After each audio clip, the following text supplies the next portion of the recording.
hirap. Sabi nila, pag pinanganak kang mahirap, hindi mo kasalanan. Pero pag namatay kang mahirap, kasalanan mo na yun. Hindi yun totoo. Mahirap nga ba talaga ang Pilipinas? Laging ganyan yung issue. Corruption. Pinakakurap ng gobyerno sa mundo. Kaya tayo naghihirap kasi meron sa ating nagpapahirap. Diba? Halimbawa yan, yung korupsyon na nangyayari ngayon. Mahal kong Pilipinas, mahal mo ba ako?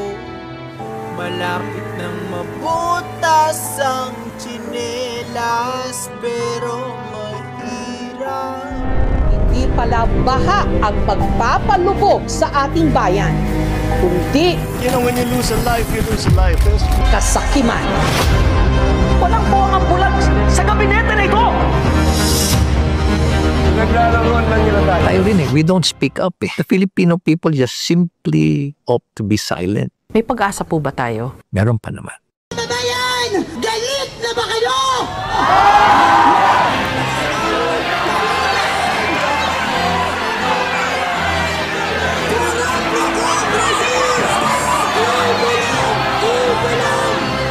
Yung trilyon na pondo, ang mga palakpak, ang mga bulsa ng kongresista. At ang masama nito, yung kanilang kasakiman, greed, walang hangganan, tuloy-tuloy. Hindi ho mahirap ang Pilipinas, no? Sa laki po ng ninanakaw, ng kinukurakot, hindi mahirap ang Pilipinas, Mayor. Mawawakasan po yung kahirapan sa Pilipinas kung may mamumuno na magaling na mamuno sa ating bansa. At kung ang mamumuno sa ating bansa ay hindi man kurap, magiging maunlad ang ating bansa.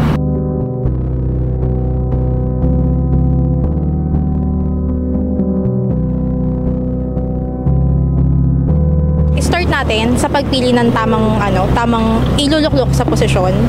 Kasi nagso-start naman yung poverty connected siya sa politics kasi corruption.